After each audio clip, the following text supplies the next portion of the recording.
অনেকক্ষণ ধরে ট্রাই করলাম ঘুমের, কিন্তু ঘুম আসছে না। এখন উঠতে হবে, উঠে রেডি হতে হবে। আসসালামু আলাইকুম, সবাই কেমন আছেন? আশা করি সকলেই ভালো আছেন। তো রেডি হয়ে বের হয়ে গেলাম। এখন যাব শ্যামলী এনআর কাউন্টারে। শ্যামলী এই বাসটা কলকাতায় ডিরেক্ট যাবে, কোনো বাস চেঞ্জের বিষয় থাকে না। যেই বাসগুলো কলকাতায় ডিরেক্ট যায় তার মধ্যে শ্যামলী এই বাসটাও একটা। আমাদের বাস ছিল 10টা 15। এখন কিছুক্ষণের মধ্যে আমাদের বাসটা ছেড়ে দেবে কলকাতার উদ্দেশ্যে।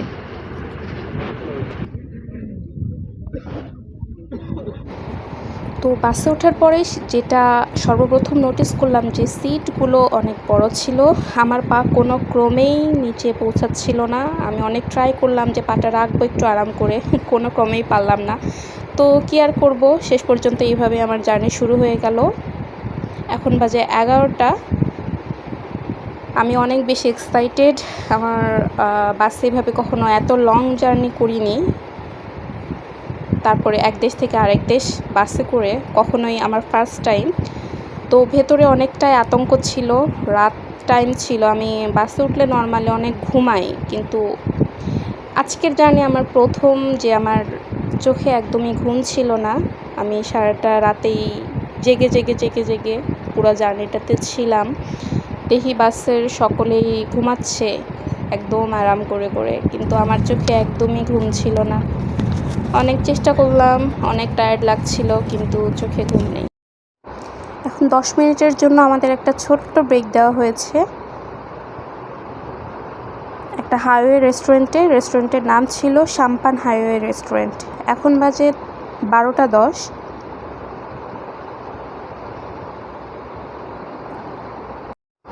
আমার অনেক বেশি ক্ষুধা লেগেছিল রাত জাগতে জাগতে। আমি একটা স্যান্ডউইচ খেয়ে নিলাম।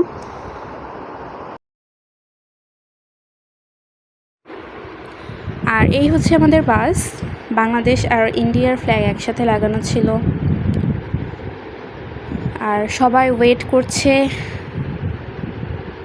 আবার বাকিটা জার্নির জন্য। বাসে ওঠার পরপর আমাদের একটা করে স্টিকার দেওয়া হয়েছিল। আমাদের মেয়েদের হাতে লাগানোর কথা বলা হয়েছিল যে হাতে লাগান, আর ছেলেদের ড্রেসের উপরে। তো আমি হাতে লাগিয়ে নিয়েছিলাম। এখন বাজে 2টা 21। আমরা চলে এসেছি বেনাপোলে। বেনাপোল শ্যামলী কাউন্টারে এখন আমরা। আর এখানে অনেকগুলো ইন্ডিয়ান ট্রাক ছিল। এত রাতে বাসার বাইরে মানুষজন ছিল কিছু কিছু, কারণ এখান থেকে অনেক মানুষ এসেছিল।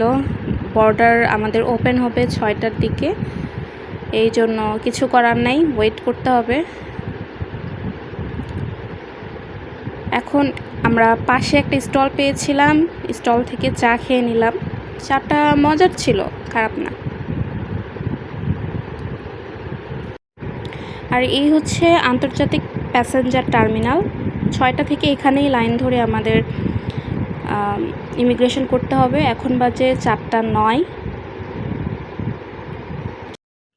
আমাদের একটা ছোট্ট ফর্ম দেওয়া হয়েছিল। সেই ফর্মে আমাদের নাম, পাসপোর্ট নাম্বার, আর আমরা কলকাতায় গিয়ে বা ইন্ডিয়াতে গিয়ে কোথায় উঠব সেটার অ্যাড্রেসটা দিতে হয়েছিল সেখানে। আসলে ওয়েট করাটা অনেক বেশি কষ্টের। অনেকক্ষণ ধরে ওয়েট করছি, কিন্তু মনে হচ্ছে সময় যেতেই চায় না। এখন বাজে 5টা 35। অনেক অপেক্ষার পর 6টা বেজে গেল। অবশেষে আমরা এখন ওয়েট করছি ইমিগ্রেশনের জন্য। আর আমাদের টিকিটের মূল্য ছিল 2100 টাকা করে। আরও এক্সট্রা করে 1200 টাকা করে দিতে হয়েছিল। বিভিন্ন পোর্ট ফি ছিল। টোটাল 1200 টাকা আরও এক্সট্রা দিতে হয়েছিল বাসের মধ্যেই।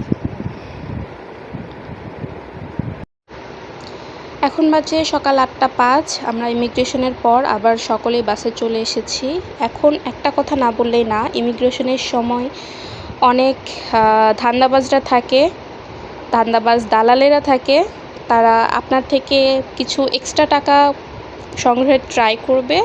একটু সতর্ক থাকবেন, তারা অনেকভাবেই ট্রাই করতে পারে, কাইন্ডলি একটু সতর্ক থাকবেন। আর এই তো চললো আমাদের বাস পেট্রোপোল দিয়ে এখন কলকাতার ভিতরে ঢুকে যাবে। এই তো আমরা এন্ট্রি নিচ্ছি। এখন চলে আসবে পেট্রোপোল আন্তর্জাতিক সীমানা। প্রায় চলে এসেছি, এই তো পার হয়ে যাচ্ছি আমরা এখন।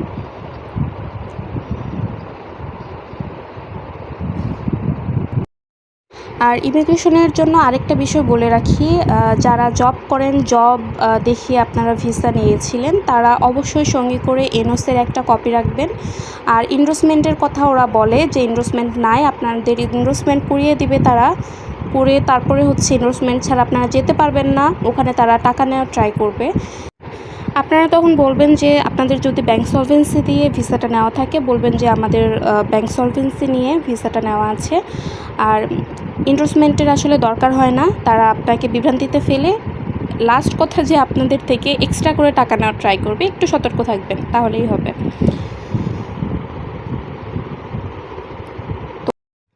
তো ফাইনালি আমরা চলে এসেছি কলকাতায়। কলকাতায় পৌঁছাতে আমাদের প্রায় 12টা, 12:30 বেজে গিয়েছিল। আর ফুল ট্রাভেলটা আলহামদুলিল্লাহ অনেক ভালো ছিল।